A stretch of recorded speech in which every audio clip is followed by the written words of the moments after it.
Cancer ವಿರುದ್ಧ ಹೋರಾಡಲು ಒಟ್ಟಾದ Apollo cancer centre ICNR, INM ಮತ್ತು ರಾಜ್ಯ oncology association Bengaluru February 4, 2025 Apollo cancer centres ಭಾರತೀಯ ವೈದ್ಯಕೀಯ ಸಂಘದ ಐಎನ್ಎ ಸಹಯೋಗದೊಂದಿಗೆ ವಿಶ್ವ ಕ್ಯಾನ್ಸರ್ ದಿನದಂದು ಯುನಿಫೈ ಟು ನೋಟಿಫೈ ಎಂಬ ರಾಷ್ಟ್ರವ್ಯಾಪಿ ಅಭಿಯಾನಕ್ಕೆ ಚಾಲನೆ ನೀಡಿದೆ.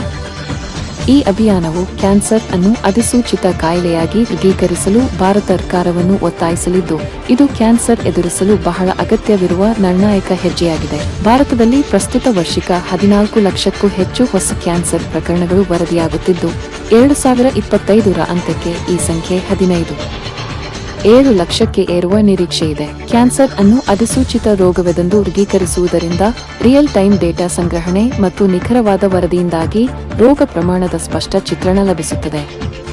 ಸಾಂಕ್ರಾಮಿಕ ರೋಗ ವಿಶ್ಲೇಷಣೆ ಮತ್ತು ಉದ್ದೇಶಿತ ಹಸ್ತಕ್ಷೇಪ ತಂತ್ರಗಳ ಮೂಲಕ ಪ್ರಮಾಣೀಕೃತ ಚಿಕಿತ್ಸಾ ವಿಧಾನಗಳನ್ನು ಅಭಿವೃದ್ಧಿಪಡಿಸಬಹುದು.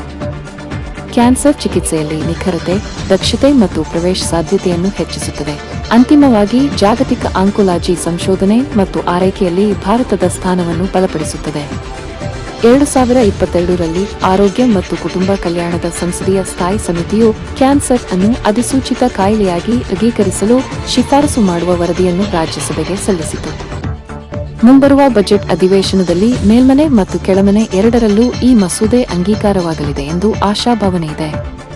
ಕ್ಯಾನ್ಸರ್ ಅನ್ನು ಅಧಿಸೂಚಿತ ರೋಗವೆಂದು ಘೋಷಿಸಬೇಕೆಂಬ ನಿಲುವಿಗೆ ಐಎನ್ಎ ಬದ್ಧವಾಗಿದೆ. ಇದರಿಂದ ಮುಖ್ಯವಾಗಿ ರೋಗ ನಿಯಂತ್ರಣ ಮತ್ತು ಚಿಕಿತ್ಸೆ ಉತ್ತಮವಾಗುತ್ತದೆ. ಕ್ಯಾನ್ಸರ್ ಪ್ರಕರಣಗಳು, ಮರಣ ಮತ್ತು ಬದುಕುಳಿಯುವಿಕೆಯ ಪ್ರಮಾಣವನ್ನು ಪತ್ತೆಹಚ್ಚಲು ನಮಗೆ ಅನುವು ಮಾಡಿಕೊಡುತ್ತದೆ ಎಂದರು ಐಎನ್ಎ ಅಧ್ಯಕ್ಷ ಡಾ. ವಿಜಯಾನಂದ. ಎಚ್ಎಲ್ ಆಂಕೋಲಾಜಿ ಮತ್ತು ಅಂತಾರಾಷ್ಟ್ರೀಯ ಸಮೂಹದ ಅಧ್ಯಕ್ಷ ದಿನೇಶ್ ಮಾಧವನ್ ಮಾತನಾಡಿ, ಕ್ಯಾನ್ಸರ್ ಅನ್ನು ಏಕಾಂಗಿಯಾಗಿ ಎದುರಿಸಲು ಸಾಧ್ಯವಿಲ್ಲ, ಇದು ಸಾಮೂಹಿಕ ವಿಧಾನವನ್ನು ಬಯಸುತ್ತದೆ. ಕ್ಯಾನ್ಸರ್ ಅನ್ನು ಅಧಿಸೂಚಿತ ರೋಗವನ್ನಾಗಿ ಮಾಡುವುದರಿಂದ ನೀತಿ ನಿರೂಪಕರು, ಆರೋಗ್ಯ ಪೂರೈಕೆದಾರರು ಮತ್ತು ಸಂಶೋಧಕರು ನೈಜ ಸಮಯದ ಡೇಟಾದೊಂದಿಗೆ ಕೆಲಸ ಮಾಡಲು ಸಾಧ್ಯವಾಗುತ್ತದೆ. ಇದು ರೋಗ ತಡೆಗಟ್ಟುವಿಕೆ, ಆರಂಭಿಕ ಪತ್ತೆ ಮತ್ತು ಉತ್ತಮ ಚಿಕಿತ್ಸಾ ಫಲಿತಾಂಶಗಳಿಗೆ ಕಾರಣವಾಗುತ್ತದೆ.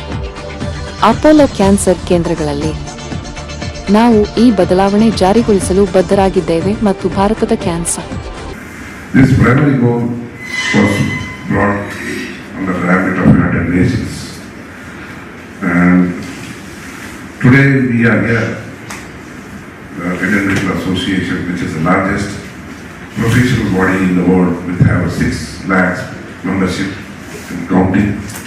And in Karnataka we have 32 members with 31 districts membership and in Taluka levels.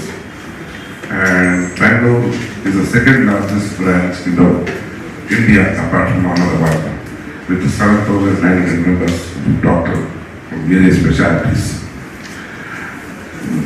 We are spearheading not only as a professional body but a conscious to the society with respect to medical services. We are also serving the causes of the society through our works like CME symposiums, health camps, and we are doing what is called as vaccine initiatives. Now most of the vaccines have come, especially the cancer in India is different from what the chemical disease and the trauma accidents. This is the number one killer, where the younger generations has been attacked by the breast cancer. Now, we have a large volume of breast cancer in India, apart from that cervical cancer. Fortunately, we have a vaccine for this in cervical cancer, which IMA and the junior doctors are throughout the Karnataka. We are giving free of vaccines in the camps starting from this 4th of October. On Feb 1st, there was a larger impetus and focus on cancer by adding a couple of life-saving drugs into those which can be in the category of customs free, and then setting the mandate to start 200 cancer daycare centers, plus in the next 3 years an initiative to add at every district hospital cancer centers.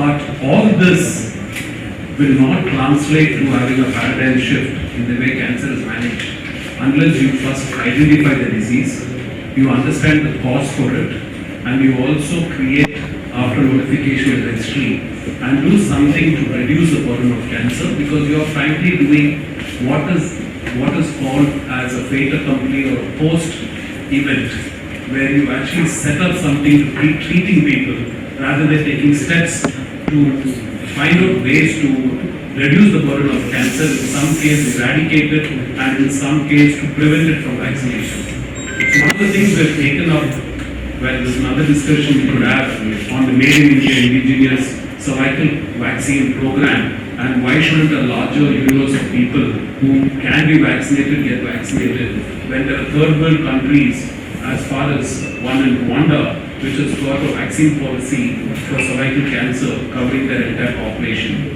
and developed countries like France and US, which has a cervical cancer policy. Notifying means that we get to know that India has a single policy when it comes to cancer, rather than leaving it to the interpretation and implementation to the state.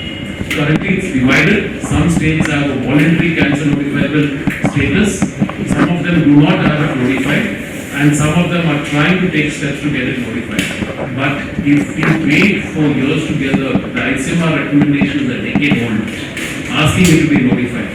If we just keep waiting for it to happen, when you have the ICMR as a governing body from Bangalore, which has given a recommendation saying what are the benefits of getting cancer notified, and having worked on it, I think it's high time that policy makers and lawmakers in this country take it seriously, because it's the same body that we have constituted to actually understand what is the impact of cancer, what is the underlying reason, the burden of cancer, and such a recommendation being brushed aside saying cancer is not a communicable disease can't be considered as its own folly, because a lot of cancers are communicable.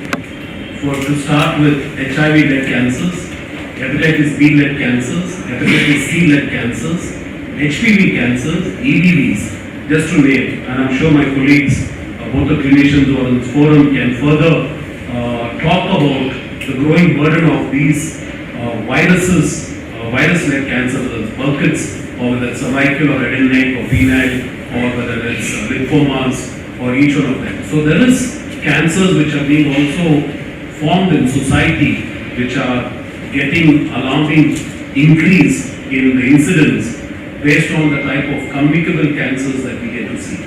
That's one. So genetic, what is the mutation, which causes only 10%. And most of the other 90% factors is environmental factors and lifestyle factors. I myself am a longevity and lifestyle coach. I do a lot of webinars on how to adapt a healthy lifestyle. So if you look at recently, even cancer is also labeled as a lifestyle disease. So if you take a precaution, we can, most of the cancers are preventable, and most of the cancers can be cured. So as sir rightly said, we have to notify, and first we should have that, create awareness among people. There is still a social stigma and the fear around the cancer. Many people think that if you get the cancer, they die.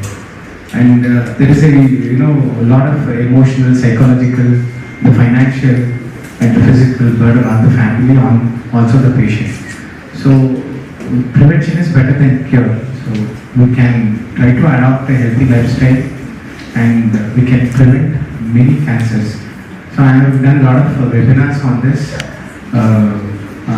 online webinars and even physical seminars. Even in the IMA I have done public guest lectures regarding creating the awareness to the people about healthy lifestyle. I am the member of Indian Society of Lifestyle Medicine. So I thank Apollo team to taking this great initiative. I am sure this will create a huge impact on the humanity. Thank you so much. That is BNC. So how do we then make a policy when we don't have data? It is impossible to do that. Okay. Similarly, when you look at HPV infection, which causes cervical cancer, there is a vaccine that is out there that if utilized, the reduction in the incidence of cervical cancer is more than 90%. But we have higher incidence of cervical cancer in the rural population. But it is the urban population women who are taking the vaccine. And there's a big mismatch there. How do we then identify people where the cervical cancer is more endemic and then offer them vaccines? See, let us not forget that we live in a resource-constrained environment. It is easy to sit in rooms and talk that we should screen all women for breast cancer and all women for cervical cancer. but it's not going to happen. We don't have the money for it. Okay? So, but can we then screen out that maybe in urban areas, in these pockets, we need to do breast cancer screening, and other areas where cervical cancer is more common, we need to do cervical cancer screening.